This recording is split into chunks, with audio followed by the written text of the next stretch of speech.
I know I'm gonna get a lot of the black power nuts in here, right? I know I'm gonna get a lot of the emotional people.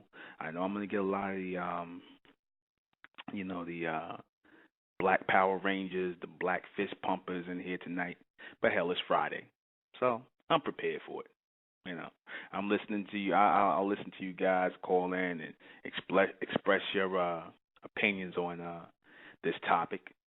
I'll listen to you guys talk about, what the real reason is, for why we in bondage or why we under this mental, under this mental or this submental way of thinking of the white man, how we keep uplifting him and that, we got to come with some more black power and blacken it up and black it up, right? I'm going to listen to all that, Like I said, I'm open tonight to listen to that because, like I said, it's Friday. I did some heavy promoting on the Supermen, Superwomen project, which will be taking place Sunday, October 28th, 1368 Fulton Street, between Brooklyn and New York Avenues at the Bed-Stuy Restoration Plaza, first floor. What we're going to give, and we're going to share new knowledge and a new direction for our people. Path that has not been taken by our people, an intelligence path. An intelligence movement is needed, right, where we separate the ignorant from the intelligent. Right? The ignorant are the ones who keep this whole white supremacy thing going. They keep it going, as well as the so-called educated ones, right? Just by you referring to yourself as black people, you keep the white supremacy movement going. Why do I say that? Because they gave the definition or the meaning of the word black. I'm going to go back to that Malcolm X movie where he went in the dictionary and read the definition of black, right?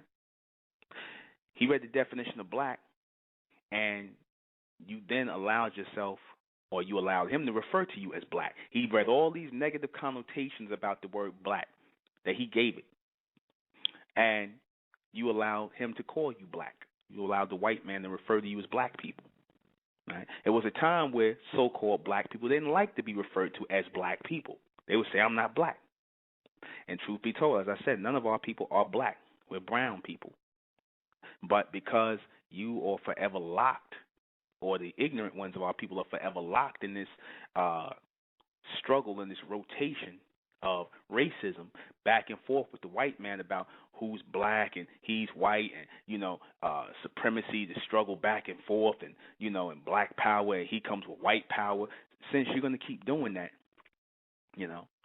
since you're going to keep existing as the opposite end of him, you're going to keep his power going. You're going to keep his energy moving. You're going to keep his society going. When I made a statement on Facebook today, and I said, black people are not self-starters. We won't start a business of our own. We won't come together collectively and start a business of our own. What we will do is support some white scam hustlers who are trying to promote marketing scams and pyramid schemes, to sell everything from coffee to vitamins to energy and all this other nonsense, because the white man's involved. Because in our mind, we got this idea that whatever the white man touches turns to gold, that he has the Midas touch. And that is only true because we don't attempt to make the Midas touch. We don't attempt to self-start anything and move forward. And when some of us do that, we tear each other down. When Berry Gordy started Motown, you had more niggas hating on Berry Gordy, talking about, oh, he borrowed money from the mafia, oh, he be ripping off artists, he do this, he do that. It's just hating on the man. Nothing, whether it was true or not, and nobody factually knows that because nobody was in Berry Gordy's business. But you had black people back then couldn't wait to jump down Berry Gordy's neck. There was a guy named P.D. Green, this coon. He's gone now. He was a D.C. and a disc jockey over in D.C. back in the 70s. He got on the radio and called Berry Gordy a pimp. There was a movie Don Cheadle did where he played this guy P.D. Green. And this guy set up here, don't know Berry Gordy from a can of paint. He called Berry Gordy a pimp. Why do we have to downgrade each other when one of us is trying to excel in our own business? When one of us has made it to, do something independently, to be in that position of power, where at least, we have executed our own intelligence to make something like that happen, something independent happen. And you had black people hate on that, right? Same thing with the Honorable Elijah Muhammad. More black people hated on the Honorable Elijah Muhammad because he had power, because he had influence, he had finance, things that he built up over the years. This is where all that whole nonsense where you had a lot of black people jump on Malcolm X's side, and they wanted to see Elijah Muhammad fall, not because of the women, because black men been sleeping with women, going outside their marriage, sleeping with 2 and 3 women for years. That ain't nothing new to the damn black man. But all of a sudden, the black man is a damn good Christian, and he cares about whether Elijah Muhammad slept with this woman or that woman or his secretaries or how many women he impregnated. When, like I said, black men do that all the time. What it was is that they were jealous of the fact that this man had power. Black men were jealous of that. So they jumped on Malcolm X's side to stick up for, go against Elijah Muhammad because of that. It had nothing to do with the women. This is how you keep white supremacy alive. See, the white man don't have to ride around and, have hoods on his head and, tear down businesses or do a Tulsa, Oklahoma no more. He don't have to do that. You black men to do it for him, especially you black men in the hood. You niggas walking around here with your pants off your behinds, shooting and killing your own brothers. You understand? Vibrating on that submental state because you trying to be like the beast. You do his job for him. They don't need the Ku Klux Klan and white hooded sheets to come through and lynch no more black people. Y'all doing their job for him. You guys in L.A., you guys in Oakland who shooting each other down for stupidity over some colors. You simple-minded niggas in New York who sitting around here cutting each other's face up and stabbing each other for some stupidity. Won't touch nobody else outside your race. You cool with Ali and Jesus and all of them in the corner store, but you'll cut up and stab your own people up. Won't say nothing to the white man. Head down to the ground like good slaves. Why? Because you have unconsciously taken a vow to uphold white supremacy. You've unconsciously taken a vow to do that. Every time you buy your Yankee baseball caps, especially you conscious ones, every time you buy your Yankee baseball caps, your $200 Jordans, every time you sit up here and support his system. I'm not saying people are supposed to walk around with no clothes on, walk naked and whatnot, but like I said, y'all do it to death. You do it hard.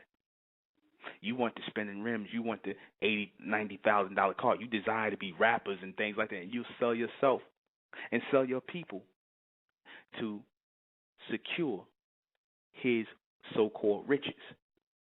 That's how you keep his power structure alive, by killing off your own. You increase his power. You wear his names. After slavery, a lot of you still wearing his names. You can't find an Asian man, right?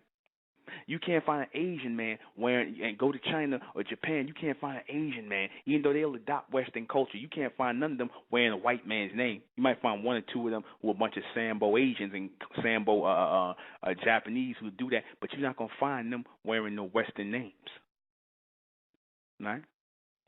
You guys, even when you accept the term African, see, because he'll sit up here and say that you only come from this place and this place only. Yet he considers himself to be international. He'll call himself Afrikaner. He'll call himself European. He'll call himself Caucasian. See the word Asian in there? He links himself to every continent. American, Australian, he links himself to everything. He told you was African, and what do y'all do? We African. Like some God handed that title down to you when it came from the white man. And when you tell these simple-minded Negroes this, they'll sit up there and get angry with you, and they'll try to find some sort of basis to stand on. And they can't. And when they can't find it, they get even more angry. They get more simple-minded. The white man makes himself, like I said, he increases his power by not limiting himself to one space. He increases his power and his supremacy through you downplaying yourself and pushing yourselves down, through you limiting yourself and pushing yourself into his philosophies and his religions. You understand? For you believing and accepting his preconceived notions about what you think things are. That's how you keep him alive. That's how you keep his supremacy going. You black women, like I said, for years, that speaks for itself. A lot of you sisters still yelling black power. A lot of you sisters talking about black nationalism, black this and black that. But y'all still permed out. Y'all still wearing weaves and perms in your hair. You still supporting that. You understand? You still trying to support the job system. The fact that y'all won't get together and form your own corporation. The fact that these black men like Spike Lee and, like I said, Tyler Perry and all these black men who making movies, John Singleton, won't get together, pool their money, get people, investors, set up a company and whatnot, their own motion picture company, because they would rather beg the white man to give them money to make movies. They would rather go on their knees with hat in hand, begging the damn white man for movies, for movie money. And then get mad when he tell you, oh, I'm not going to put money behind some movie where you guys are trying to uplift each other. I want to see some niggas in dresses. I want to see some Sambo coonery. You understand? And then you get mad at the white man like he's your father. Instead of you black men you so-called black men standing up, being men, pooling your money together and forming your own picture company, forming your own distribution companies, whether it's on video or whatever. It's yours.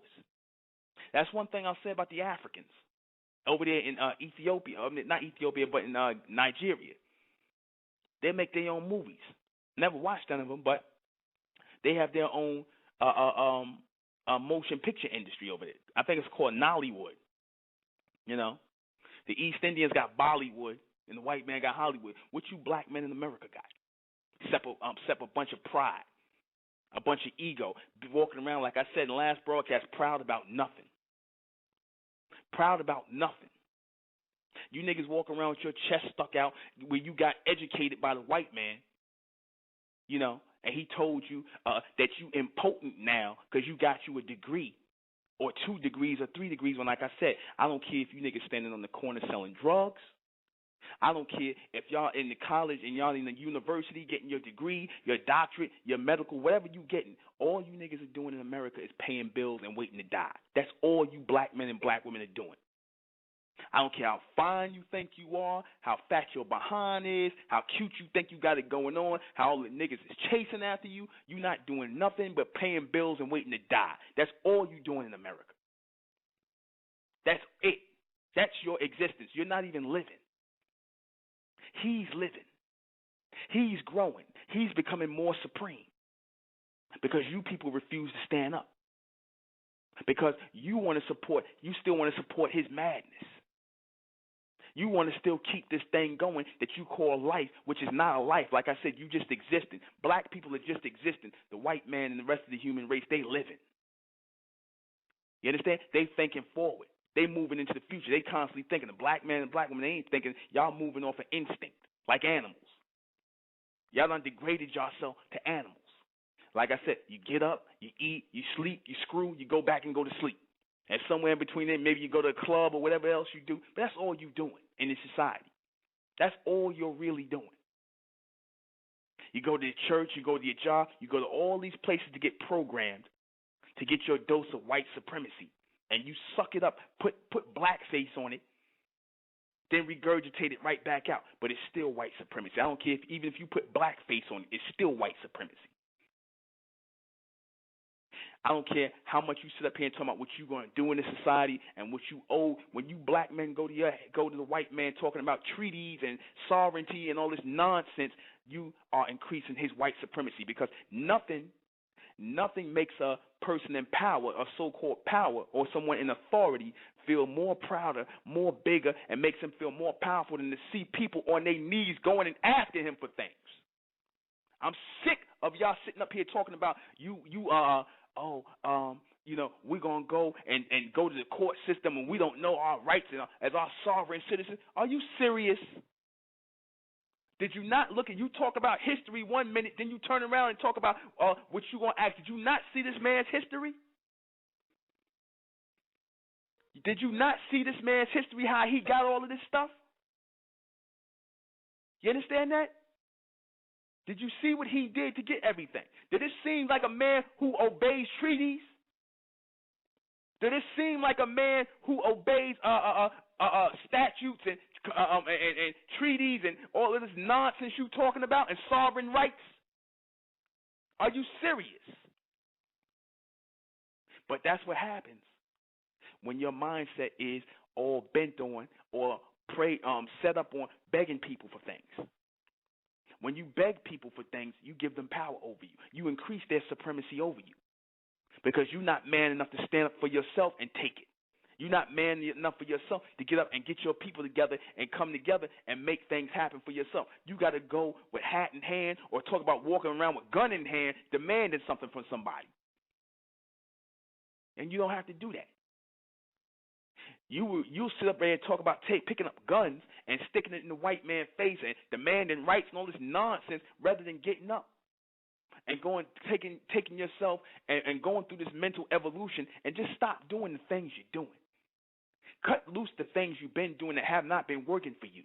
You refuse to do that. Either you begging the white man and demanding it, but like I said, you still asking. And when he tell you no, all you're going to do is walk off, mad, still try to file some papers, some motion till he tell you to get the hell out of his courtroom. He's not dealing with you. Or he tell you, until he uses police on you to put handcuffs on you and bust you in your head with a nightstick. Then you'll sit up here and then you'll get the point. Because as he fuels up, as he gets that nightstick ready, as he gets that gun ready to shoot you down and bust your head open, while you still going down to the ground, because it won't even go that far. Y'all are punk out anyway. So stop with the black talk. Stop with the supremacy talk, because all you doing is pumping up his system. All you doing is keeping his system alive. We're going to discuss that in great detail tonight. Even the subliminal things, not even so much the outward things you do, but the subliminal things you do in your everyday life to keep his system going, to keep white supremacy going. You black people, like I said, you so-called black people, what you do to keep his system going. I am the intellectual Nuben Menkarayzz, and this is State of Mentel Radio, and tonight we're going to talk about black people who are the biggest supporters of white supremacy. It's not those guys that's walking around with the goddamn Nazi flag. You understand? It's not that guy. It's not these guys that's walking around with the Nazi flags and throwing up the Heil Hitler sign. Those guys, like I said, that's not no real white supremacy. You understand? These guys are just a bunch of people that's out here trying to be seen and heard. Much like they no different than you niggas that sit up here and march and throw up the black power fist and put on them army fatigues to do nothing. You just want to be seen. That's your thing. They the white Power Rangers and you the black Power Rangers. Everybody military, everybody hardcore military. Ain't nobody never seen no action. Nobody probably never killed nobody. Yeah, probably they killed somebody more than y'all did. But anyway, everybody's hardcore military. Everybody ready to bust their guns. Everybody talking tough, and it sound good.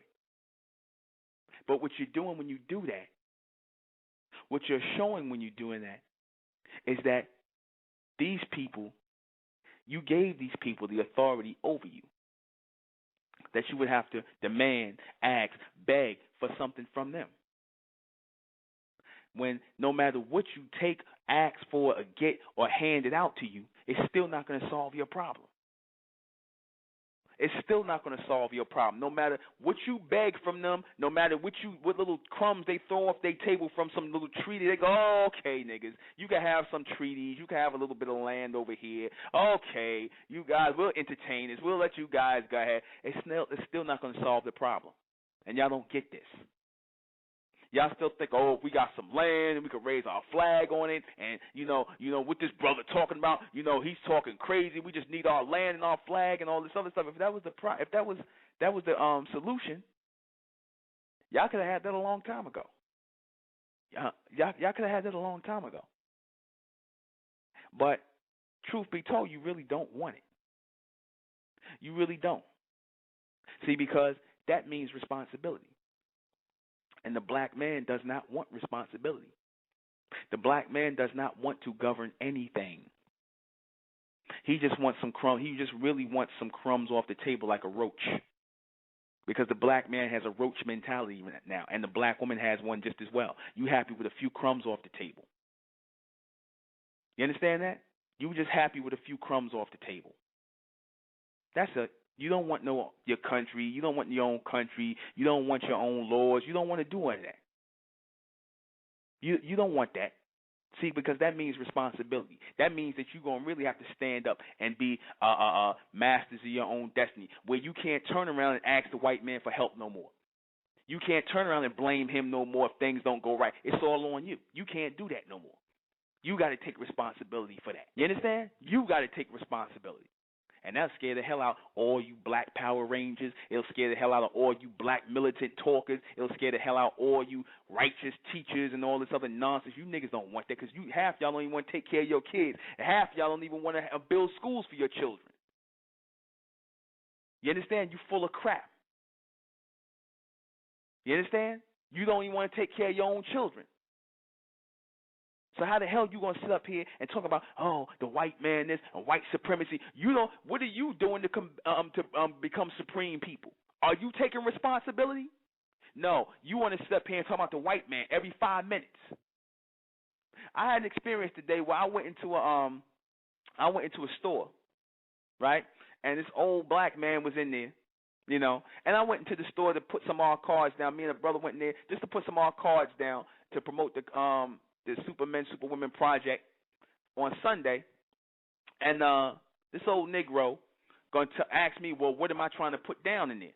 Now, he sees the picture, the flyer with the black man, the black woman on there. He sees the Superman symbol. Now, you would think, and he reads it, and he wants to go into a debate with me about the future. You know what, this old, here it is, he has some Ivan Van Sertima books up there. He had some Dr. Leonard Jeffries, Dr. Clark, and what's the other guy? The old guy that's the one they call the master teacher and whatever? Dr. Ben Yakin. He has all these books up there from all these so-called black scholars and who did all the history and everything else, right? So he, I'm telling him like, listen, because he's basically trying to find out, can he come to the can he sell me a book, or can he come there and sell some books, some history books? And I said, no, brother, we're not dealing with history. We're not interested in history. We're interested in the future. We know about the history already. I said the people who are coming to these projects are more advanced than that. We don't want to hear anybody regurgitating the history no more. We don't want to hear about this. Is not the conscious movement. We're not sitting around here. We don't want to hear nobody talk about Egypt no more and Africa no more. We don't heard that to death. We don't seen all the Ivan Van Sertima books and the Dr. Ben books and whatnot. Nobody wants to hear that over and over again, right? And he got offended. I said, we interested in the future. You know what he had to say? He talking about, oh, brother, there is no such thing as the future. It's only the past. I said, wow. And I allowed myself to get in a conversation with this simple-minded old man. You understand? Because the whole point of it, after everything we went through and we talked, everything kept coming back to the white man this, the white man that, and he did this to us. But he did this to us, and how you gonna blame the victim, and how you gonna sit up here and talk about the victim like that? And I said, you know what? I was getting so sick, I wanted to jump across that table and choke the hell out of him, because I was getting angry. The man in me, the one who got piss and vinegar in his veins, the fire in his chest, was getting pissed off at this old soft ass man. We victims. You can't blame the victim. And you talking about black men like they little babies or women or females. This is what you talking about. This is what you including yourself in. You can't blame the victim and this, that. I said, let me tell you something. He said, then he gives me some analogy talking about, if you was walking down the street and I stuck my foot out and tripped you and you fell and dropped what you had in your hand, do you blame yourself or do you blame me? I said I blame me all the time because I'm going to always take the power because I should have been bright enough to look down and make sure there wasn't nothing in my path. I will never blame the white man. I'm not going to give him the satisfaction of the power over me, unlike you black men seem comfortable in doing. I'm not upset. I wasn't going to flip out. I'm just like I said. I'm just explaining something. That I'm not going to give people any power over me. You understand? I'm not doing that. I'm not going to give people any power over my destiny or my future. I'm not going to sit up here and say, oh, I can't do this because the white man and white supremacy and the white power structure. You niggas that say that, that's just an excuse for you not to do nothing because you too lazy to get off your ass and do something. That's really what that's about. So the white man's a good scapegoat. Just like some simple-minded nigga on sit up here and talk about, when I said, yeah, you black men, we need to shave all this hair off our face and stop looking like a bunch of damn funky-faced cavemen. You understand? Stop walking around with this big beards and all this stupid nonsense on our face. Clean up our faces and be real men. Step and start being fathers and fathers to our children and husbands to our wives. And like I said, show by example and do our own business and clean ourselves up. Here it is. Some simple-minded nigga talk. Oh, what we supposed to do? Make the white man a whole bunch of millions of dollars by buying razors from him to clean up our face? I said, really? But you ain't had no problem giving the white man $20 for that Yankee baseball cap or whatever fitted hat you bought from him. You ain't had no problem giving him $50, $60, or $70 or $80 for a pair of sneakers, or $200 for a pair of sneakers, or $70 or $80 for a pair of jeans. That you didn't have a problem with giving them. It wasn't a white system then, or it wasn't about supporting the white man then. But as soon as it's about cleaning ourselves up and looking presentable, oh, now it's about the white man now. That's the scapegoat. That's the scapegoat. The white man has become the scapegoat for the damn black man and the black woman. To where it's sickening. It's sickening. No, I'm not angry.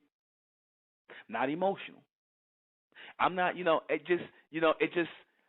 just, verbalizing in a strong tone to get attention. I'm not mad at all. All I did when, after I was talking to the simple-minded old Negro, was just shake my head. Now, he looked at these cards and saw, I put that symbol on there, the Superman, the Superwoman, next to the black man and black woman. You know what this old nigga did? You know what he had the nerve to, after I sat and talked to him, built with the brother, shared with him and whatnot, you know what this old nigga gonna say to me? Because I refuse to be all caught up on the past. He gonna say to me, I'm gonna convert you. That's what this old nigga said. I'm going to convert you. I'm going to convert you. In other words, I'm going to get you to be some weak, some spineless nigga like me that's going to sit around and blame the white man all day and talk about white supremacy all day. I'm going to be some spineless nigga. I'm going to make you a spineless nigga like me. You going to learn. I'm going to learn you to be a spineless nigga like me. That's what he should have said. You might as well have said that. He's no different than the black men that was on the plantation that sat up there and talking. One of them sitting up here talking, I'm going to escape off here. I'm going to go get free. I'm going to escape. And then you got the old nigga on the plantation that wants to sit up there and talking about, you ain't going nowhere because I'm going to make you stay on the plantation. You're going to learn to be a good slave. That's the same thing. Same thing. Same mindset. You understand that?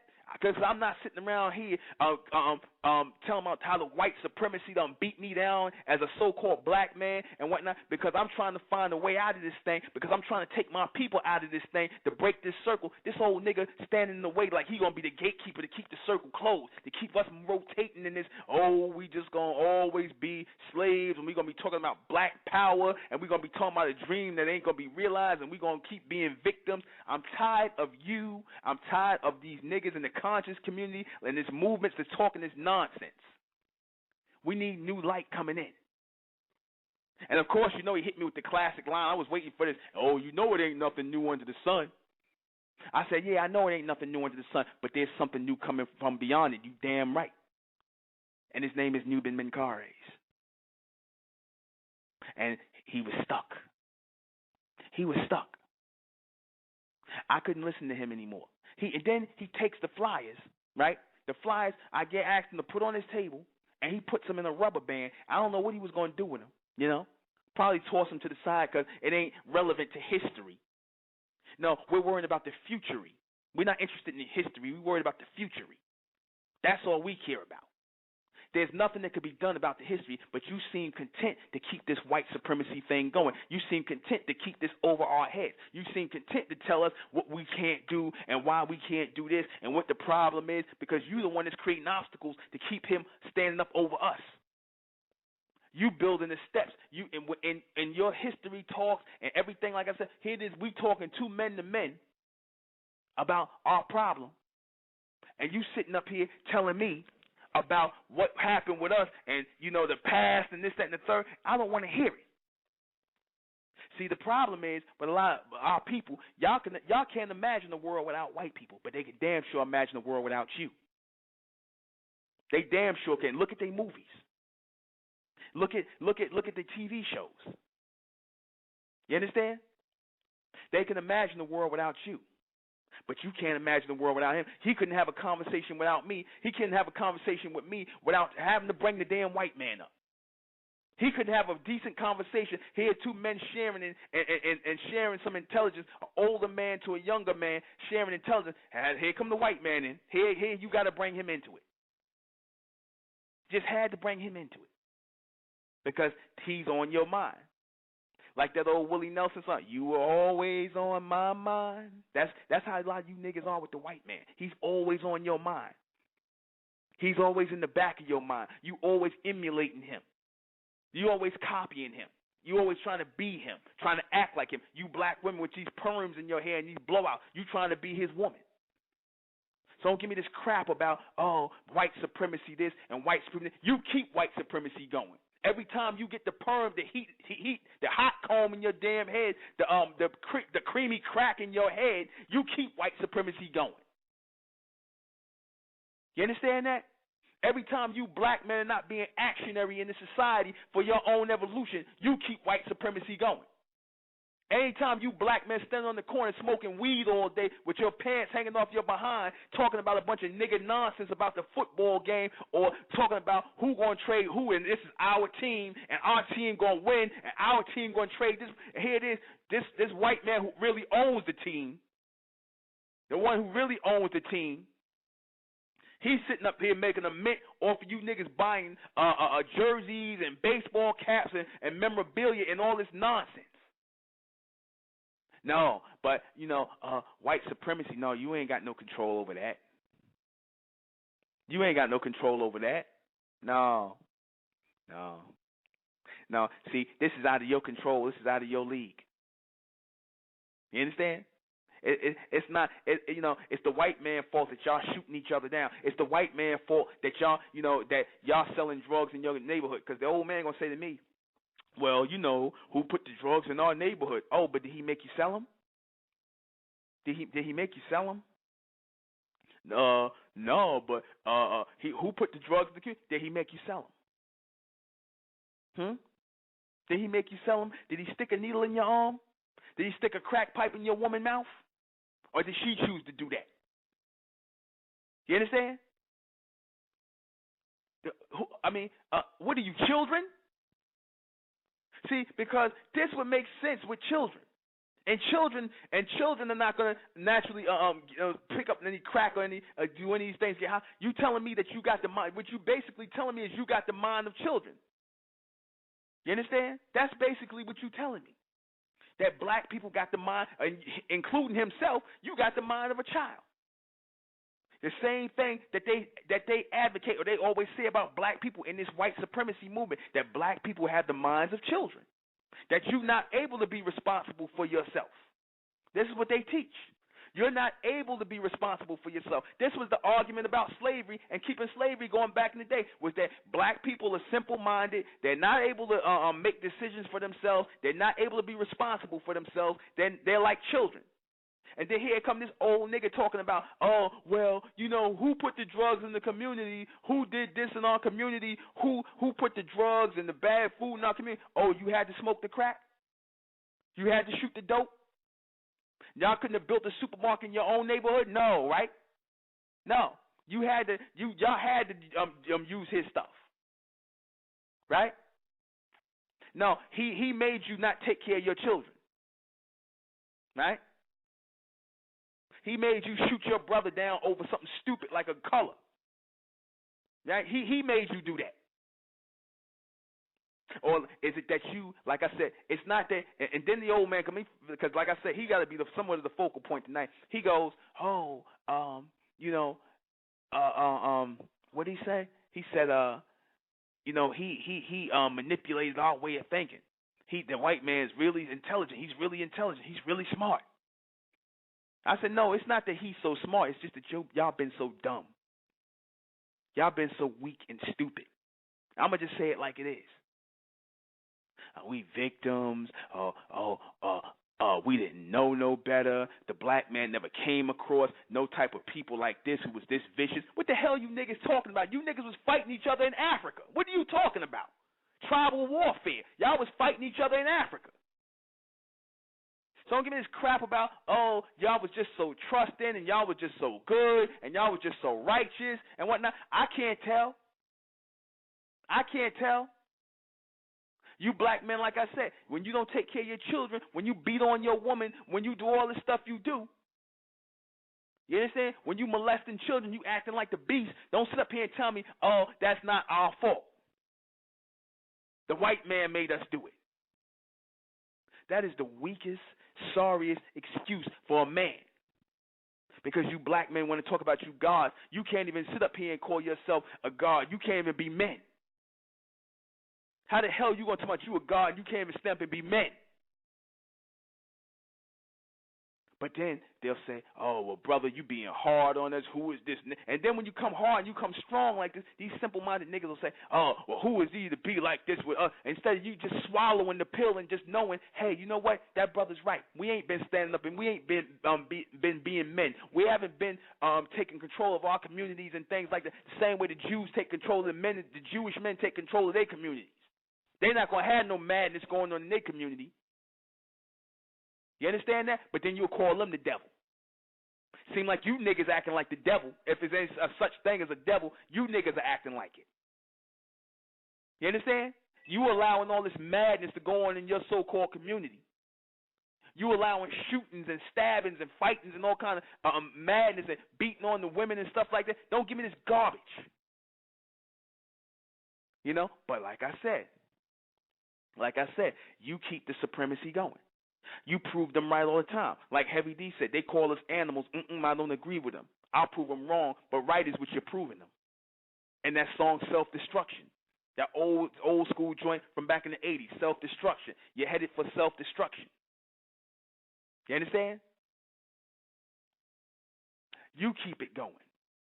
See, when the black man rather stand up and admit that he's been wrong, when the black man stand up and admit that it's all his fault, every last single thing, from slavery to poverty to ignorance to all the things we go through, when the black man ready to stand up and the black woman ready to step and say, you know what, this has been our fault. We allowed all this to go on our watch. God damn it. When we ready to stand up and do that, then you'll start seeing some real supremacy coming up. But see, that won't happen with the black community. That won't happen within the black race. You understand that? That's not going to happen. It'll happen damn sure in the bright race, though, because we're looking at the black race and we are disgusted by you. You understand? The bright ones of us who are amongst the black, the mentally dead, the intelligent ones who are amongst the ignorant, we're sick and tired of you. We're sick and tired of your conscious, a.k.a. unconscious nonsense. We're sick and tired of you talking about how, it's always the white man and whatnot. You're the one that's keeping him supreme. You're keeping his supremacy going. You're keeping his progeny. You're keeping his power here going on the planet. Especially you niggas that sit up here, here's a good one. I am the intellectual Nuben Menkares. I came bringing new intelligence to my people from outside the circle. You understand? Oh, well, where can I read that at? If I can't read that somewhere, then I'm not, and it's not real to me then. Duh, duh, duh, duh, duh. In other words, if the white man don't give his, don't say it's okay, or co-sign on what I said, or said what I said was right, then y'all ain't gonna accept it. You quick to go run to his books, like he know everything, because he's your God. He's really your God. He's really your God. You niggas are not gods. He's your God. You understand that? Nobody's going to stroke your ego tonight. Nobody's stroking your ego tonight. Truth is coming out. We're going to take a call. 510. You're on the air, 510. Newman, what's up, bro? What's going on, bro? Nah, hey, damn, I'm trying to make it down on Sunday. I ain't gonna be able to do it, but I really don't have nothing to say tonight, man. You got fire. You saying it all, bro. You saying it all. Yeah. You know what I'm saying? These niggas need to listen, man. This is it right here. I'm a groupie though. You see that post on your wall? That nigga called me a groupie. I'll be a groupie. I'll be a groupie for this right here. Well, you know what it is. You know what it is. He'll call you a groupie because that's a thing of the damn black man. He don't like to see other black men giving, so-called black men giving each other credit or anything, because he believes all the credit actually belongs to the white man. Now, had you been saying, yeah, if I'd have been a white boy and you would have been giving me some credit or whatever, it wouldn't have been a problem. Yeah. See, that's the whole thing of keeping the white supremacy alive. Even these so-called niggas with these Egyptian names and these conscious Negroes, they ain't they a bunch of Sambos too. They love the white man. They keeping his power structure going too, because they the first ones that want to run to his book. They want to talk like him. They want to act like him. They want to come up with all these abstract, long, drawn-out explanations when it's very, very simple. You understand? They want to do all this double talk and whatnot, causing confusion, because that's the trait of the beast, and they done picked up that trait and they running with it. They the ones that keeping his supremacy alive. Yeah, man. You on fire, man. You on fire. I'm just gonna listen, man, because you're doing it all. You're saying it all, brother. You're saying it all. Just mute me out, because I'm on the line, baby. I'm on the line. All right. We riding tonight. All right, Reggie. We talk. All right. Peace. Like I said, we're not going to sit up here any longer. We're not going to sit up here any longer as bright men and bright women who are coming into the future and blame nobody for our mistakes that we made, that we allowed to take place. The hell with the black race who want to still keep doing that, who want to be caught in this perpetual nonsense and this ignorance. See, because when you do that, when you talk about the white man this and he's the reason why we ain't got that, don't you understand? Don't you understand that you keeping his power going? Don't you understand that he loves that? He loves to see you on your knees begging. He loves to see you asking for handouts and scraps. Don't you know he loves that? You understand? He loves to see our people on their hands and knees. Even you niggas in the conscious community, you on your hands and knees. You on your hands and knees. You running and you supporting his conspiracy books. You sitting up here going and buying Soylent Green and what else? You buying all of these so-called conspiracy books, and all you doing is making the authors, these white authors, rich. You understand? All you doing is making these white authors rich. You think they really telling you the truth? You think they're really going to tell you the truth? You understand? I don't care how much conspiracy books you read, and you niggas keep reading the same conspiracy books over and over and over again, making these people rich. You understand?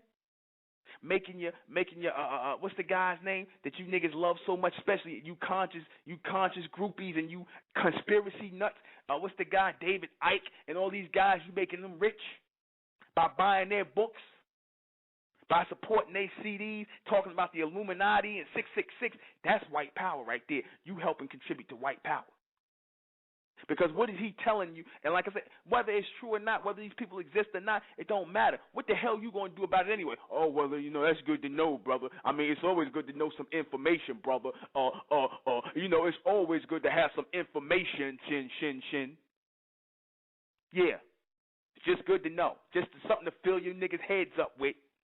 so that y'all can do nothing with it. So that becomes useless information.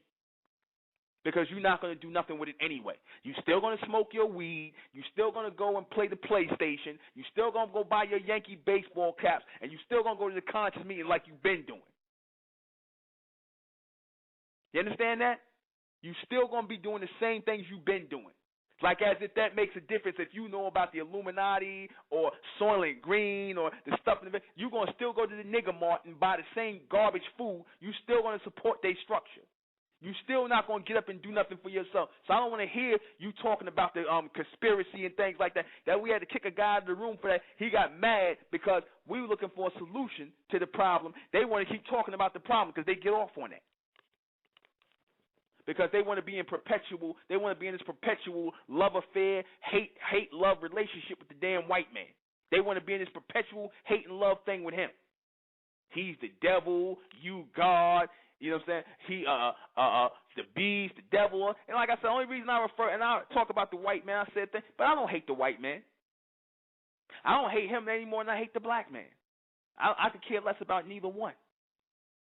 Has nothing to do with my evolution. The only thing the black man and the white man got to do with my evolution is that I watch both of y'all and I move beyond y'all. I don't want to be caught up in your nonsense. That's it. That's it. I don't want to be caught up in y'all racial garbage. I don't want to hear it. You understand? Because, like I said, you black men, if y'all came to power, you talk about your black supremacy. If you black men came to power, you niggas wouldn't be doing nothing. You wouldn't even do on the level of the damn white man. You wouldn't, like I said, you wouldn't keep a DEA going. You wouldn't get a police department going. You niggas would be so corrupt. Like I said, you hand the black man over. You hand the black man over America tomorrow night. And what are you black men going to do?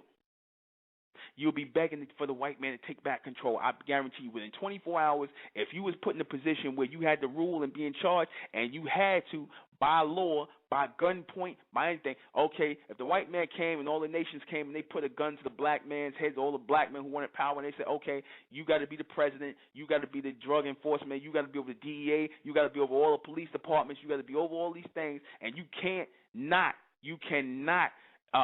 shirk your responsibilities and duties about policing these states and these countries in this country and whatnot. You give that over to the black man tonight. By tomorrow night, he'll be begging for the white man to take back control. I guarantee that. He'll be begging the damn white man to take back control because you black men don't want responsibility. You want him to be in charge. So you contribute to white supremacy. You contribute to it. Anytime you black women sitting up here buying $400 Louis Vuitton bags, you understand? $1,000 this,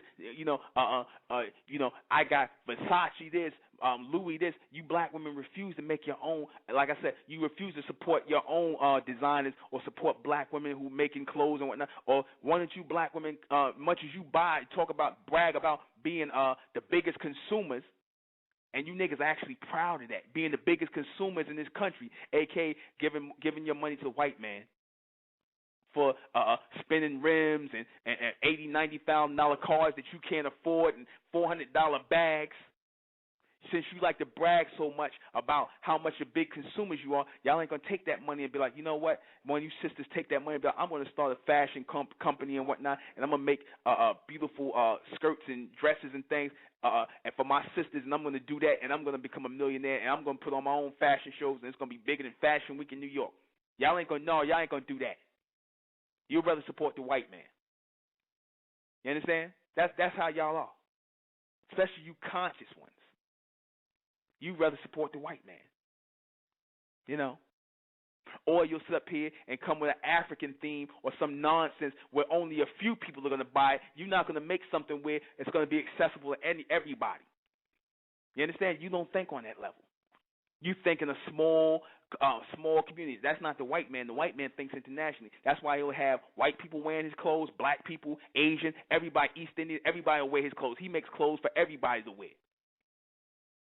But y'all want to make clothes just for y'all, you know, in that little small thing. Like I said, that's why he operates on a major scale, because he makes himself international. You understand? He makes himself international. Y'all want to stay in this whole African mind frame. You understand? He puts himself out all over the world. He increases his power. He ain't thinking about y'all. Y'all thinking about him. You understand? He done turned the black man and black woman out, screwed y'all, and left y'all on the side of the bed, lost and forgotten. You understand? He done had his way with you already. He done moved on. He talking about going to damn space. Now, he ain't thinking about you niggas. Y'all still sitting around here talking about black supremacy and white supremacy and going against the white man. He talking about going to space. He ain't thinking about you niggas. You understand that? But y'all ain't get the wake-up call yet because you still sitting around here mad. Your mind is still blown from the last 40, 50 years. Y'all still blown over that. Or some of y'all ain't even thinking on that level. All y'all care about is the next Yankee cap you going to get or the next shorty you going to kick it to and who you going to bag up. That's all you thinking about. When you headed to the damn strip club to throw some dollar bills down some chick crotch. That's all you niggas thinking about. You understand? And how much of the white man liquor you could get drunk off. That's all you niggas think about. That's all you simple-minded niggas think about. You understand? He talking about going to space and exploring other planets in the solar system. All you niggas can sit around and do is talk about some nonsense. The football game, the basketball game, who you going to screw, how many fake dollar bills you going to get at some stripper in some club somewhere. How much weed you going to smoke, how much cocaine you going to snort. You know, I don't even feel sorry. Like I said, when I see all people dying out here a lot of times, I don't feel sorry. I'm going to say it like that. And it might be hard and it might sound cruel and whatnot, but a lot of you niggas need to be put to death because you serve no goddamn purpose. None. You understand that? I'm not going to cry for you. We're not crying for you. You know, we're not crying for you. Nobody's going to sit around here and cry for you. We ain't got no sympathy for we shouldn't have no sympathy for a bunch of useless niggas. You understand? We ain't got no sympathy for people who want to sit around and constantly, perpetually make the wrong decisions. We not got no sympathy for you no more. See, this is where the separation has to take place. This is where we have to shed our skin. Shed off the insanity of our people. You understand? Because being around niggas, you know, you start picking up nigga ways. Being around niggas, you start to pick up nigga ways. You know, the bright race, y'all need to get away from the niggas because you'll pick up their ways. You'll start saying simple-minded things. You'll start thinking on a sub-mental level. You start finding yourself engaging in simple-minded conversations. You understand that? This is exactly why the separation, I keep talking about the separation taking place into our own communities, separate from the black race. This is why. We're not going to keep sitting up here and saying, oh, well, you know, that's kind of harsh, brother. Why you feel that way? Why you got to say that, brother? That ain't right. Yeah, and the hell it is right. Yes, it is right. It's very right. It is very right and on point. You understand? I'm just saying what Elijah said. Elijah didn't say it that way, but he was really saying it when they got the Nation of Islam. They were separating from the black race all along. The separation been happening. You know, the separation been happening. When you had Garvey come with the UNIA and you had over 1 million black people, I think it was like 2-3 million black people in the UNIA. That was a big old nigger fest. You know why that was a big old nigger fest? Because Marcus Garvey didn't have any rules. He didn't really have any strict codes of conduct and any rules. That's why they let anybody in there. You understand? They didn't really have any strict code of conduct, any rules.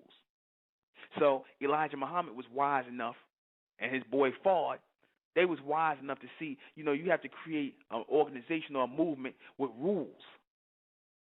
You understand? You have to create something with rules purposely to keep the niggas out. You understand?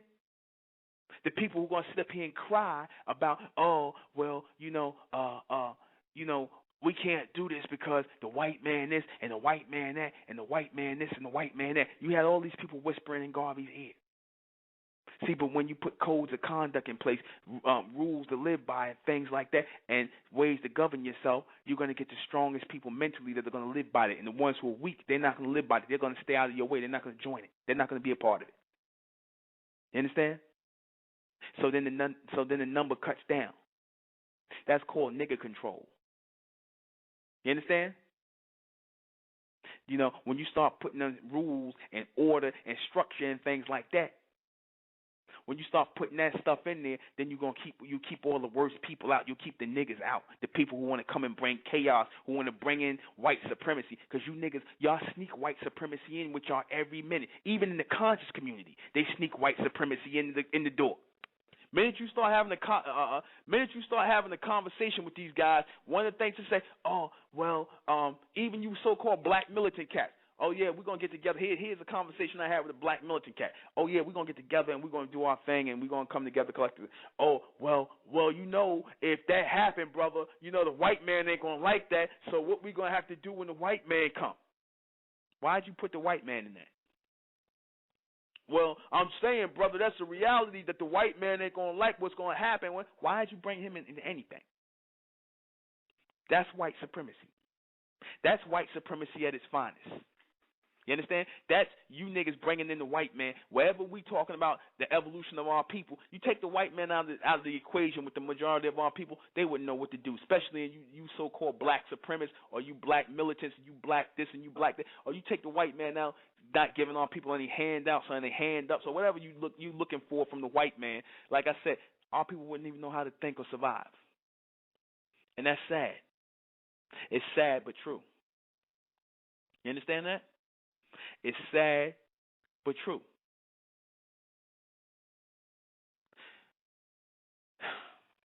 I gotta play some music. I know what I want to play. I'm gonna look for it. You know, I want this song especially for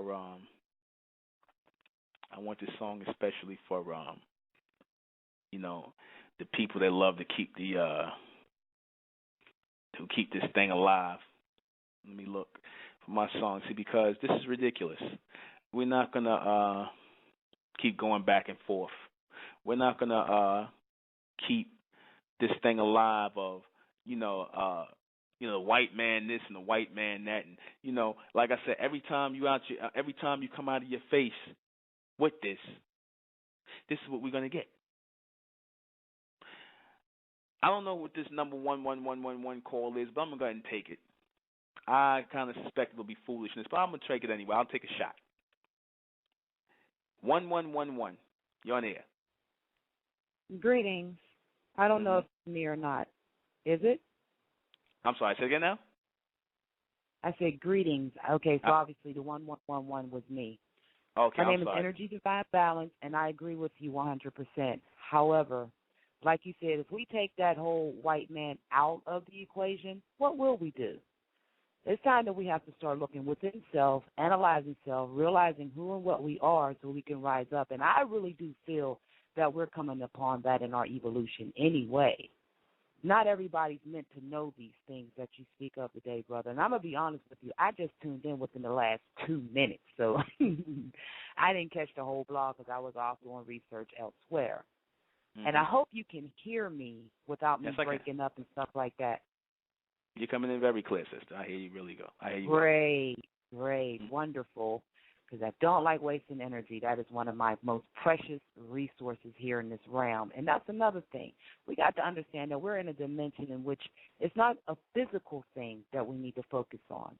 We really need to acknowledge who and what we truly are. That's why I go by Energy Divine Balance. I introduce myself as that, and I only answer to that. As the old adage goes, it doesn't matter what they call you, it's what you answer to that matters. Mm-hmm. I don't need a handout from the white man, because now that's more or less like the boogeyman. We need to stop blaming our so-called issues, even though, now we got to keep it real, white supremacy has done its job on the person of color in this matrix at this time through the 9 major facets of activity, which is economics, education, entertainment, labor law, politics, religion, sex, and war. However, you as an individual have the ability within yourself to break free of that if you so choose. And for those who have not made that choice, okay, give them a bag of barbecue chips, goddamn soda, send them on down the road. They're meant to drown. It's okay. Not everybody's meant to be here. So I'm not real concerned about those people who are still talking, especially your so-called revolutionaries, the white man this, back to Africa and blah, blah, blah. If you're not talking about within your own self, then what are you really talking about? It doesn't make sense to me to get all riled up about a system that has to collapse regardless, because as it was in the beginning, so shall it be in the end, and there's really no beginning or end if you have true understanding, overstanding, understanding, whatever garbage you choose to use. If you have knowledge of self, you really don't have to confuse yourself with all this nonsense in all reality, if you ask me. Mm-hmm. Now, again, I only caught 2 minutes, if that much, of your blog. I seen it posted on my page, and I'm like, oh, dang, that's like the brother's supposed to be. I didn't even know what the topic was going to be. But then when I seen it, I was like, black people are the biggest supporter of white supremacy. Exactly. Those 9 major facets that Neely, that's where I got those from Neely Fuller Jr. And I read the book, and I am the owner of the book, The United Independent Compensatory Code System Concept.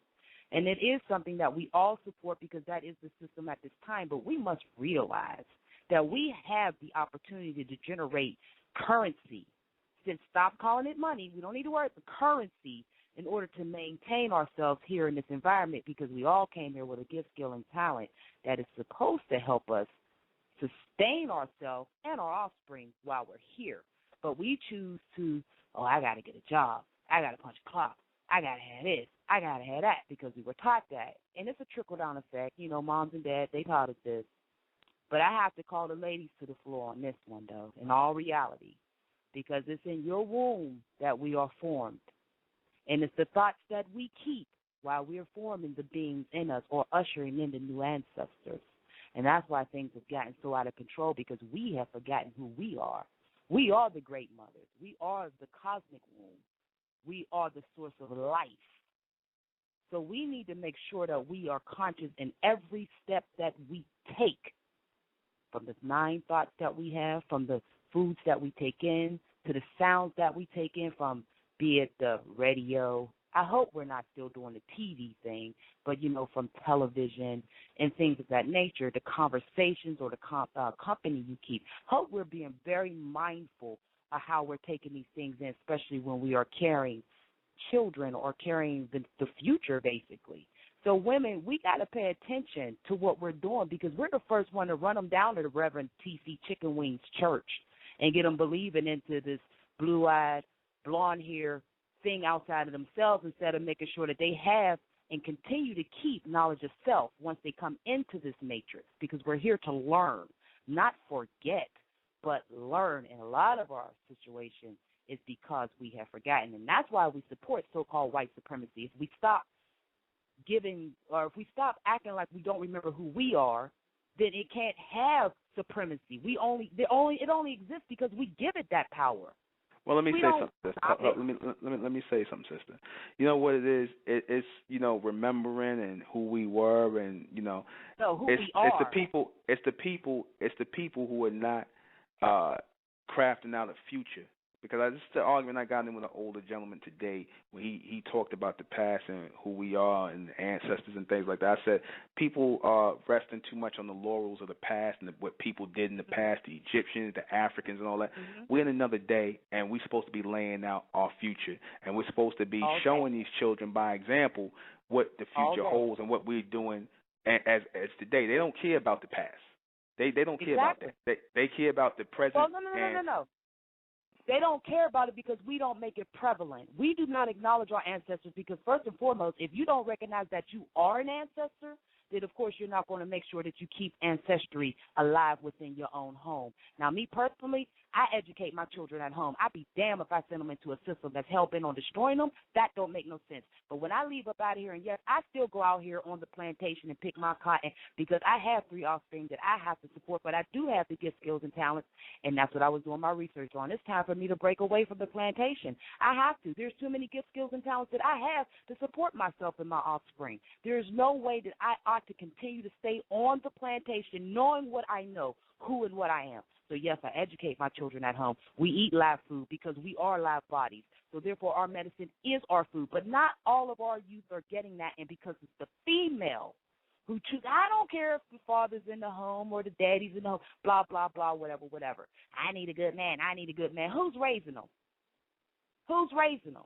You let him sit in the house to 18, 22, 38, sit on the couch talking about, mama, make me a sandwich. You ain't raising no good man, and then when he out there giving the next sister hell, then you mad with her, and it's just a vicious cycle. It all goes back to knowledge of self, and when you say they don't care about the past, you have to make sure that not only do they care about the past, but you have to show them by example, but by letting them know that you are the past, reincarnated here in the present to do greater things in the future. But see, we have gotten that all kind of twisted. That's where I stand with it. Well, I'll say this. They need living examples. They need They need to see people doing. They need to see people doing things every day. They, trying to tell them about, the past. Like I said, the past is prologue.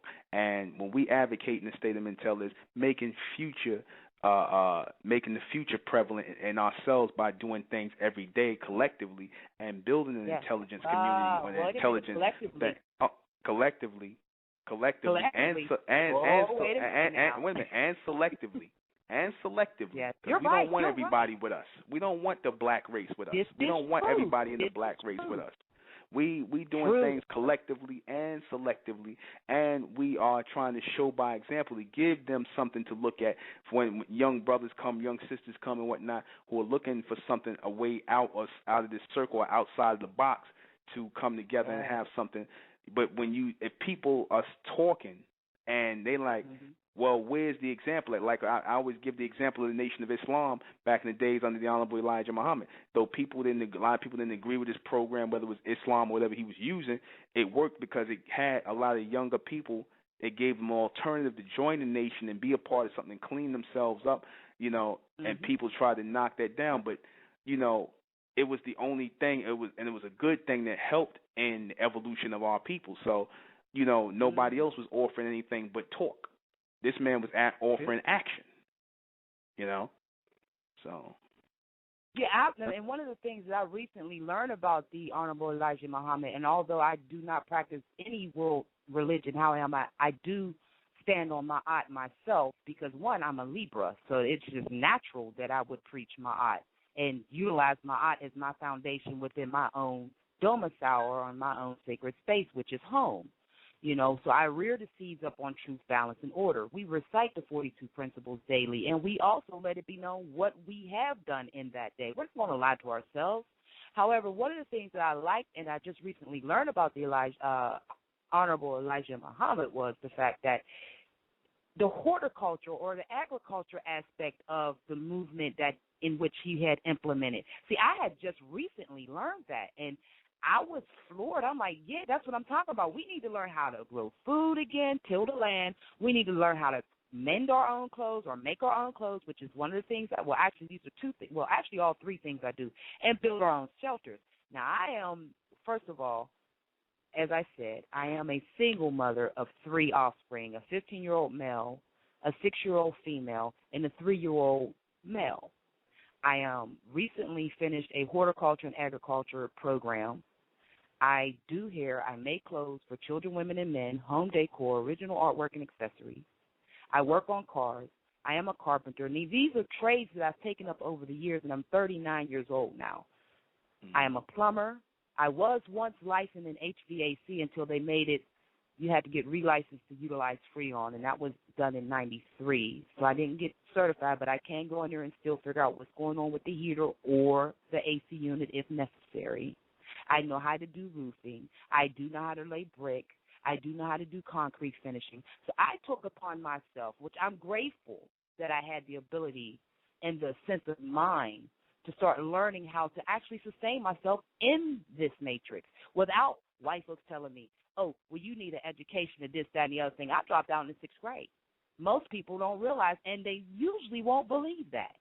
I did not go no more. Now, they put me in the 9th grade after the 6th grade, but I stayed there about a month and a half, and then I was done with it. And then a few years later, I went to Job Corps. and I got the building and apartment maintenance skills under my belt, which one of the Job Corps, we built a daycare from the ground up. That's where I got my building skills in from. And then when I left Pittsburgh, when I went to the one in Tennessee, that's where I got my maintenance skills in at. So therefore, I mean, it's just a matter of what it is that drives you. And me personally, it's always been truth. But again, being a Libra, carrying the scales, being connected to my I as I am, there was no other way. So then when my first seed came along at 23, being pregnant, and it's forming in me, oh, my goodness. I was blackballed in Raleigh, couldn't get a gig because I would leave in a heartbeat. White folks piss me off, I'm out. I ain't got this to do. Because I was really militant then. I really, really was, but I couldn't get it out, articulated in a way that was necessary without me going to jail. So I would just, I resigned. I'm done. But I got blackballed. The 9-year relationship had just dissipated, and I'm carrying his child that he always desired by me, which I didn't know. And then I lose my place. But I was at peace throughout the entire pregnancy, and it shows in Daniel Napier. It shows. And it's a beautiful thing. And he is one of my greatest teachers. He taught me how to be the parent that he needed in order for him to become the person that he came here to be. See, a lot of women don't look at it like this. We look at them as our possession. Oh, you're going to be a doctor. You're going to be a lawyer. You're going to be this. You're going to be that. You don't know what that person came here to do. However, it is your job to make sure that they still keep and retain knowledge of self. Well, that's why one of the things. Well, one of the things we need, and I got to go since the guy got the calls, but one of the things our people need to get ourselves back together is we need a new nation, we need a new society, we need a new state, we need a new movement. We need another nation of Islam, but without the Islam, and that's what we're doing in the state of Intel, because we have to have men in place, we have to have women in place, we have to have healthy relationships. We need another community like the Jews got their community separate from the black community. This is what I advocate within the state of Intel, an intelligence movement for a next generation, which we refer to as the bright race that are coming out of the black race, because the black race is finished. It's on its last leg. Our people are not doing anything. The so-called black race is not doing anything. We in the future with this. But it was good speaking to you, sister. Much respect to you for everything that you're doing. Appreciate you also, brethren. Peace. All right. Peace, sister. Okay. Take another 111 call. See another 111 up here. All right. Hold on a second. There you go. Silent Joe Black. Hello? Hello? Silent Joe Black. 111? Okay. Let me see who that is. Hello?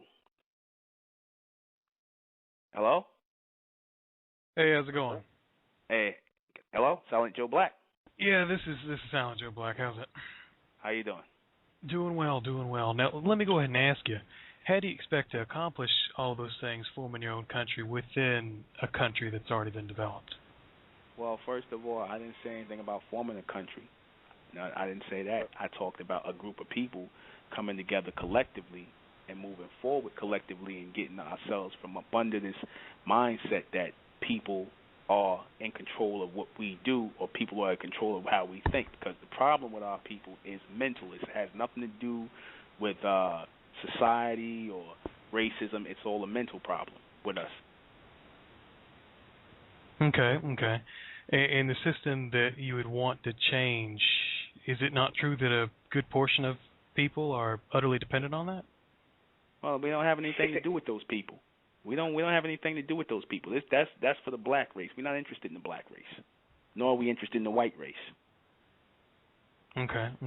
I got you. So you want to isolate yourselves with black people, or do you want white people, or we don't want none of y'all. We don't want none anybody. of y'all. We don't want any. We want the bright race. We want the bright race, the intelligent race, the ones who are coming out of the black race. See, because this whole black thing and this whole white thing, when there's no such thing as a black race, you're talking about a group of people who are physically brown people who have married themselves into that terminology to be the opposite end or the opposite spectrum of the white race. We're not doing that. We're smarter than that. So we're not marrying ourselves onto that. You're talking. You're making reference to the black race. You got to go. Focus that energy there. That's not here. We're not dealing with that. Okay. All right. And one thing though is I'm Hispanic and I come from a Hispanic background. The one thing I've noticed though is that our groups clash a little bit too much. And I think they're fighting over resources. And I just wonder, what are you going to do with your group when you have so much infighting from outside because of lack of resources? We're not, like I said again, our worry is not the worry of the black race. We're not interested in, like I said, because that would be more of a worry if a person like myself was trying to be a so-called black leader or was focused on black people. But like I say, it's always going to be a group or an elect group of people who are going to come out of the black race who, where you don't have to worry about large numbers of people fighting over resources. So that's not my worry. I'm saying it's all or none because you're going to be bundled in with the rest of them. No, it's not going to be bundled in with anybody. It is. It is. No, it's not. Actually not. Because the black race already, we causing a separation within the black race already. So, it's starting gradually to tear anyway. So it's already separated. We don't care who tries to group anybody in with anybody. We're not interested in that. Well, that's somebody else. I can appreciate what you guys are trying to do as far as separating yourselves and, starting something better. But from a realistic perspective, I mean, it's gonna end badly for everybody unless you get the whole group on. End bad. No, it's not gonna. That's not gonna ever happen. The whole group is never going to be brought up because in any evolution that takes place, it's always going to be the strongest who are strong mentally and physically going to survive. It's never going to be the whole group. So, all right.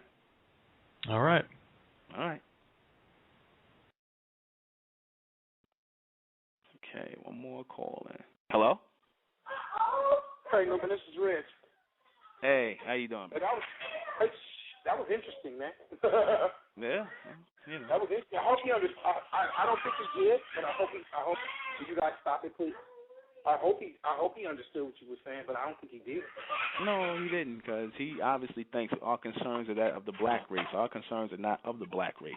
We separating ourselves from the black race. We don't want to have nothing to do with the black race, because the black race, all they care about is PlayStation and Nintendo and Yankee baseball caps and running behind the white man. That's what we're not interested in that. You can better deal with a smaller group of people who are focused in mentally and whatnot on something beyond that, beyond the whole racial thing, then you can deal with a whole race of people. Because, as I said, the evolution of a whole group of people is never going to happen. He's talking about something being impossible. That's impossible. Exactly. He's talking about fighting over. He's talking about fighting over food. Also, did you hear him? Yeah, I heard him. Yeah, talking about fighting over food. I'm not. Now, I know he's still listening. I know you're still listening, bro. And I'm not talking bad about you or nothing, but I don't understand I understand what you're saying, but it's really irrelevant to what we're talking about here. Yeah, we're not going to fight. We're not going to fight over food because we are of a higher intellect, and I'm quite sure we'll make sure that we have enough food. Yeah, I think he's talking about some end of the world type, end of government type stuff. I'm not even. Let me tell you something. And for the listener who's saying y'all aren't in charge of anything, the white man is not in charge of anything. The black man is not in charge of anything. No man is in charge of anything. You're given dominion over the planet by a higher source, by a God race. You are, because if this God race wants to come, the people that created you didn't create this thing, so you don't control this thing and you don't decide when it ends. If the beings that created this thing decide when this thing ends, then that's it for everybody. The white man, the black man, the East Indian, you Puerto Ricans, all you Spanish, that's the end for everybody. Y'all nothing but a bunch of roaches on the planet. That's it. That's all you are. That's it. You didn't create anything. You didn't start this thing in motion, and you, like I said, you don't have any. You have no power to end this thing. Exactly. That's it. That's simple, and that's it right there. There you go. There are people waiting for things to happen. They're waiting for the world to end. They're waiting for America to fall. You know what I'm saying? The world has already ended. The world has already ended, and a new world is beginning. They don't even know it. They don't even know it. The world already done ended. Like I said, especially as of this year, coming into the next year, the world has already ended. Nobody's thinking white supremacy, black supremacy. Nobody gives a damn. It's all about bright supremacy.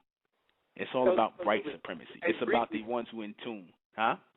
So briefly, when you hear people talking about Ma'at and all, and you know, what do you feel about that? Doesn't that make you? That's just. Listen. That's the conscious movement. I'm telling you, that's some conscious movement shit. Because I was there. I was reading in my eyes. The sister said that she recites the negative confessions daily. Did you hear that? I mean, that's her thing, brother. Like I said, we not linked into none of that stuff. We moving forward, and we moving based on what we receiving right now from the ascension. We're not interested in the ancestors. We're interested in the ascendants, the beings who are yet to come into the state, the ones who are already living in the future. And that's beyond all these men that's sitting up here thinking they in charge of something. You control nothing here. You just, like I said, you walking around, like I said, just for the time being. And like I said, you're going to die. And when you have your time to go off of this planet, that ain't got nothing to do with man. That's God. You understand? He just uses man as an instrument. That's why I say I don't fear anything. I don't worry about nothing. Yeah. You know, like I said, that's not faith. That's not belief. That's reality. Like I said, you have a man who will get shot 50 times or whatnot, whatever, and still be walking around if it was not his time to get out of here. And then you have the guy get hit one time, and that's it for him. Yeah, man. You're not going nowhere until it's dictated that you leave.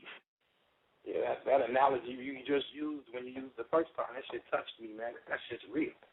Yeah, that's real. We ain't all that nonsense they talking about. These people talking about the past and, all this other stuff. I'm not interested in all that stuff from the past. And when the past is prologue, people trying to find energy in things that happened already when you're supposed to be linking to the things that happened to have yet to come.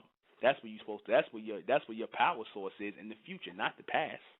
Because they was trying to leak into the future from the past back then. They was trying to leak into the future. Man, that's profound right there. Hey, remember you were saying you was talking to the old brother about putting your flyers there? Yeah. Hey man, that's why I was trying to tell Brother Quasi what the things that the so-called teachers, Dr. Ben, Dr. Clark, all of those guys, what it does to people, man. You see how stuck on that shit he is? Yeah. How old is he? How old was he? He got to be at least the guy had to be in his 70s. See, that's why I was trying to tell Dr. Quasi, what Miss Oswald Quasi. I was trying to tell him that, it's good. It has its benefits, but it certainly is not all good. As of 2013, it has no more benefits. The end. There it is. The end. As of 2013, which represents 1 and 3, 13 represents a new day or a new beginning. It has no more benefits. Egyptology, Ma'at, none of that has no more benefits. But it's only there to make people. It's no different than Christianity, Islam, Judah. It's just to make people feel good. And we're not interested in making people feel good or bad. We're interested in making people necessary, dealing with people who are necessary. That's it. No, man, I swear, boy. I don't. This is it, bro. I'm telling you, this is the movement right here, man. I swear I wasn't gonna get. I used to be with the Black Family movement and all that, and after that, I said I was never gonna get with these niggas and another movement. I'm telling you though, this right here. When I heard you talking about the future, ain't nobody doing that. Ain't nobody talking about building nothing for the future since Elijah Muhammad. Nobody. This is the new movement. Niggas need to get in line, man. Niggas need to get in line. So you know what I'm saying? Yeah. This is it, bruh. Man, well, like I said, our concern is not that of the black race. The black race, they're gonna be scrounging and scurrying for food and Jordans and breaking in places for TVs when things do go down. I'm not interested in none of that nonsense. So, let me take this other call, Raj. All right, bro. I'll talk to you. All right. All right, peace. Peace. Okay.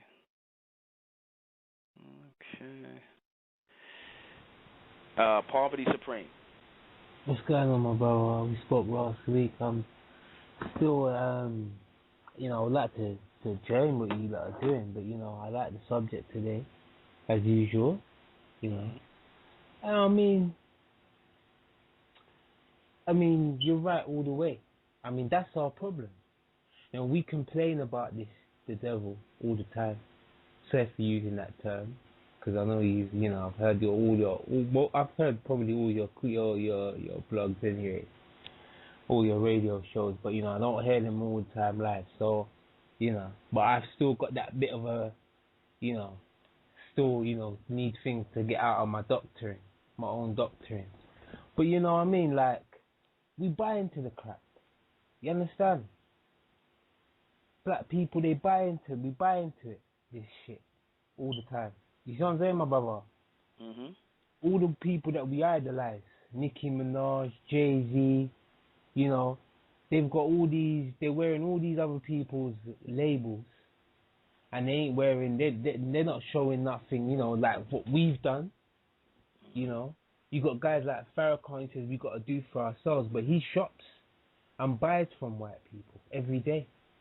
You see what I'm trying to say? And what I don't like as well, our people, we can't see we can't see the hustle. And it's irritating. We vote, you know, we go to church with these pastors who's making whole load of money. You know what I mean? They're driving the biggest car. You know, all black organization is always someone at the top hustling us, another black person. That's why we can't get to where we need to go. And that's why, you know, like you say, some of us are going to need to go.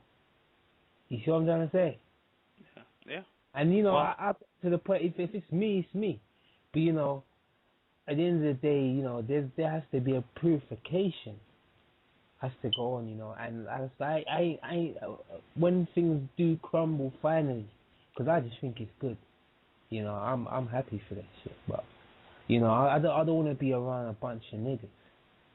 You see what I'm trying to say? Hey, that's what the whole thing is.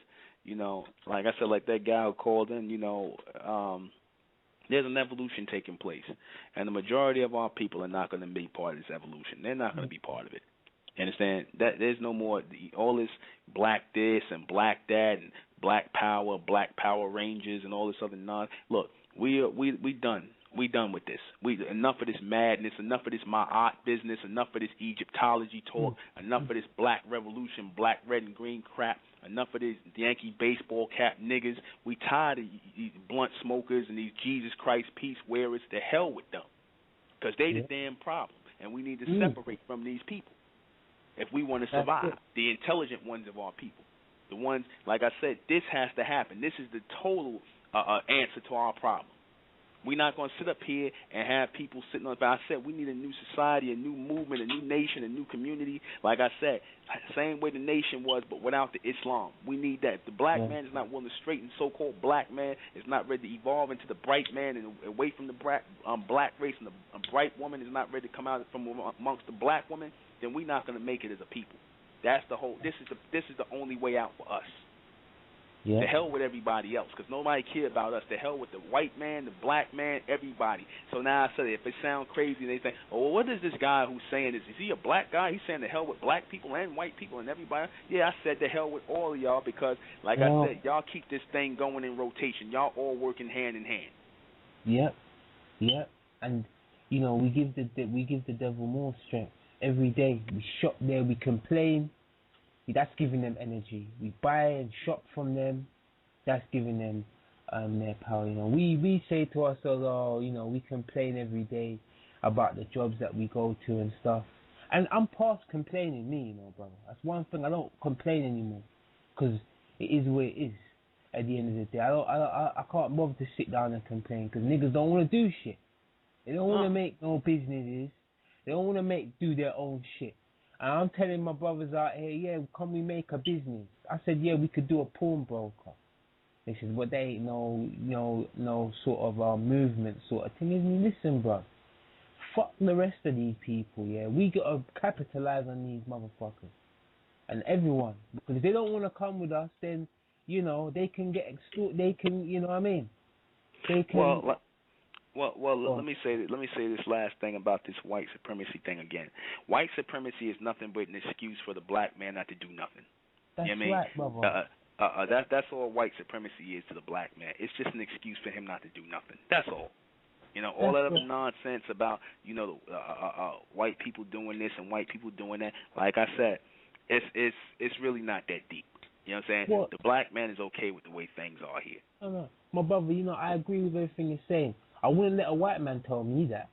Personally, a white man couldn't come and tell me these things that you're telling me. Only a black man could tell me. Only a man like yourself, a man who's got knowledge, can tell me that. Because you know what I mean. Like I said, wherever you're getting, if you say you don't read no books here, wherever you're getting this from is right on. Because I've read books that can, and I've seen things that can back up everything that you say.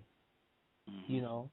Just like like I said, it's like when the devil came to Africa and took us out. He took a certain type, a certain phenotype. Like you were saying earlier on, you said on your other shows, they took a certain one. They were looking for certain people. That was us. And now we've got to come out of these niggas, these black people. You understand? Mhm. Because like I said, just crabs in a bucket. You tell the black man on what I say that no organization can work. No organization within the government. And then I'm saying, but let's do our thing anyway. They're saying, but if you're saying no organization, niggas just hear. You know what makes me mad about black people? They hear what they want to hear. Even the so-called conscious ones. They only hear what they want to hear. They don't want to hear the full message or the fullness of what you're saying. They just want to hear what they want to hear. Yeah, they got selective hearing. That's really all that is. But we getting short on time. Let me play this song out and then keep on doing your good work though, brother. Keep on doing, and I want to train as well, brother. You need to get something sorted out down here, man. We saw it. Where you at? You in England, right? Yeah, I'm in London, man. Okay. I'm in London. Well, you my Facebook friend? No, I'm not. I ain't got the Facebook. That's right. You told me you ain't got. I'm gonna Facebook. I'm gonna open up one. I'm gonna open up one because I have to. But I'm gonna definitely open up one. It's just that I'm not really. You know what it was, my brother. Back in the day, I used to do bad things, and I didn't want my shit all on the internet or anything. I was paranoid. So. Well, it's time to straighten out, brother. We straightening ourselves out. We cleaning ourselves up. That's what my brother. I'm not perfect by no means. Well, nobody's perfect, brother, but we got to straighten and clean ourselves up because we can't blame nobody for our problems if we got dirty clothes in our backyard. So we trying to clean ourselves up. We cleaning our faces up. We cleaning ourselves up. Like I said, this is a re-jump. Like I said, we need another nation of Islam, but without the Islam. Same way it was under the Honorable Elijah Muhammad. Same structure as far, but new knowledge, advanced way of thinking. Take ingredients from the old, like even with Dr. Malachi Z. York and them, take ingredients that worked for our people and continue with a higher intelligence. And that's what we're doing in the state of Mentel. So this is the evolution right here, brother. Yes, right? my brother. Yes, my brother. I'm definitely, all I have to do is add you on the Facebook, and then that's it, right? I'm in. Yeah. Intellectual Nuben Menkares. I'll be there. You'll see it. Yeah, I come here all the time, so All right. But thank you. Keep on doing the work, my brother, man. Because we need. And stay off them conscious shows, man. They ain't talking about nothing. I seen you in there listening. Yeah, listen, man. I get involved, my man, brother. they ain't talking about nothing. They ain't talking about nothing. Don't waste your time, man. Don't waste your time. Yeah, I just try to, what I mean. But these people, like I say, they just want to hear. People just want to hear what they want to hear. Yeah, well, don't waste your time. But let me go. So. All right, then, my brother. All right, take care. All right. Like I said, people misunderstand all the time. I want to play a little bit of music, and then I'll come back and close out with their things. This is dedicated to our people who keep this white supremacy thing going. Sambo Contigo, Blue 6. All right. We're down to the last 15 minutes. I want to answer these questions, the end all. Rob, if you're going to call in, go ahead and call in because I'm coming toward the end. But let me answer these questions. You got to press 1 when you call in, bro. And let's be respectful of each other in the chat room. Let's not call nobody simple minded or anything. Let's take it easy. Everybody show each other respect, please. I ask that. All right. So let me go through this real quick. How do black people support white supremacy? Basically, how they live and how they support these things in this system every day by running to their by giving energy and power to these people, constantly looking to them as authorities over them instead of trying to create an authoritative power over themselves and over their children and over their future. By constantly looking to these people to give order or restore order in your life. You understand? This is how black people support white supremacy. By looking to them to authenticate things for us and tell us whether or validate our way of thinking or validate our thinking when they don't do that toward us. Okay? Why do we support that? Why do black people support it? Because it's a crutch. Because white supremacy is really a crutch, just like religion. All forms of religion are forms of white supremacy. Christianity, Islam, Judaism, all of these are forms of white supremacy that we support even in religion as a crutch. You understand? To stand on, because we refuse to stand up on our own as men and women. Yet we want to talk about we're gods. We don't want to stand up on our own collectively as a society. Either we want to stand up as individuals or we don't want to stand up at all. We have to stand up collectively and take hold of our own destiny, take hold of our own future vision, and live like that, and stop blaming people for our plight in this society when it's all our fault. Because by taking responsibility, by acknowledging blame, by acknowledging your own fault, saying that everything is your own fault, I don't care if it was slavery, I don't care if it was civil rights, whatever the case may be, that all the things we underwent in this society, by taking responsibility for it, that's the only way that we will gain power, mentally and physically, because then we are saying that we have the power to correct it. As long as you blame other people for your plight, you're gonna be waiting on them, like the black race is doing right now, waiting on the white man to correct the problem, to treat you good, to treat you nice, and that's not going to happen. You understand? And when you're waiting on people to do stuff for you, it renders you powerless, and you make them supreme over you. All right?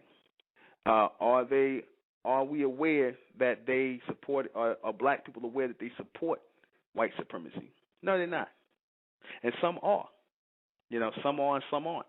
And whether they are or not, they're going to still keep supporting it, because it's part of that rotation, it's part of that submental way of thinking that they're used to rotating in. Like I explained about slavery, black people back before people like Harriet Tubman came up and opened up that circle and thought outside that box and received that intelligence to move our people past slavery and out of that bondage. Black people, they understood that life of slavery, the idea of being physically free or free to move about and not have to slave and work for people. That was foreign to them. That wasn't real to them, because they had it ingrained in their mind that the slave life is that life.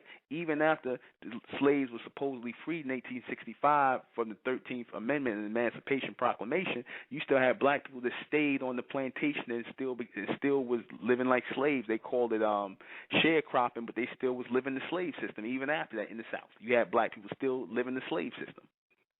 Okay? So a lot of them, they willfully did that because they didn't want to leave out of that circle. That's all they understood. They didn't want to know anything past that. All right? Does the idea of so-called black supremacy support white supremacy? Yes, it does, because it is a counterpart to that. All right? It ends up being a counterpart to that in the minds of black people. Because you came with the black supremacy as a way to combat so-called white supremacy, but you're actually supporting it by making it the equal and opposite end. When was this first ingrained in the minds of black people? As soon as they came into Egypt and came amongst our people, they started working on this thing to, this mind power game and gaining control of our people mentally, but we gave in, soon upon meeting up with these people. will black people continue to support this in the new millennium? Yes, unfortunately, black people are continuing to support this. A group of black people, the majority of black people, are going to continue to support this white supremacist mindset by the things they do, the names they wear, the religions they accept, the cultures they live out. They're going to continue to support white supremacy just by their very existence. You know, this thing that they're calling life. So, let me take these calls. I got these questions out of the way. 347-640, you on the air? Yeah, what's up? Let me start by saying I'm not trying to insult nobody in the chat room. I'm just saying, it's just simple-minded to sit there and go over something in color. That's just outside what my questions were and what I had to say. But I'm going to get that out the way. That's out the way. So, the white guy who called in before Reggie, he was talking about, food and all that. All I'm saying is with that was just because he was basically scared because he know this government ain't worth a damn. And he see where it's going just like the rest of us brights do. So he just had to bring that up. You know what I'm saying? This country is going nowhere. It's just going in a perpetual circle to nowhere. And that's just it. That's just it. There's really nothing to speak on that. That's just a comment. But again too, the BS elections, like who's getting anywhere with those? At first it was a whole bunch of Obama and Romney. Nobody cares about that. Nobody, who really cares about elections? Nobody cares about that. How many times are we going to go through this 4 years, after 8 years, after 16 years, and nothing's going to change? And what's going to happen 2 years after those elections? People are going to be complaining that the president's not doing their job. Nobody gives a damn about that. You know what I mean? So, anybody who's calling up there with that is just a waste of time. We respect anybody's opinion or comments, but that's just something stupid and simple-minded to even speak about, too. But another thing is, a lot of the calls that's coming in is just sitting there meant to discourage the people that is on the right path with this. You know what I mean?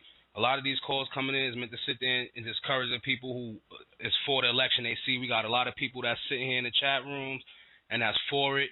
They see we ready to move on and not worry about religion and, politics or, how we going to live after that. Because we basically know what we doing. We know where we going. Yeah. They obviously, have no real concept of what it is we're trying to do. So what they do is when they call in with their preconception, their preconceived notions on what it is we're trying to do without even listening first. Like Reginald Hunt said, they call in with what they want to hear. They hear what they want, and then they comment on it. They don't really have nothing to say. You know what I mean? Everything they say is basically simple-minded as well. Like I see all these callers that's calling in, I see them as simple-minded. I'm not trying to bash towards anybody, nothing like that. It's not even like that. I don't do things like that. Mm-hmm. But all I'm saying is all these callers that's calling, they basically talking about nothing. If they're not for the evolution, when the callers are calling in, they talking about stupidity. They talking about nothing.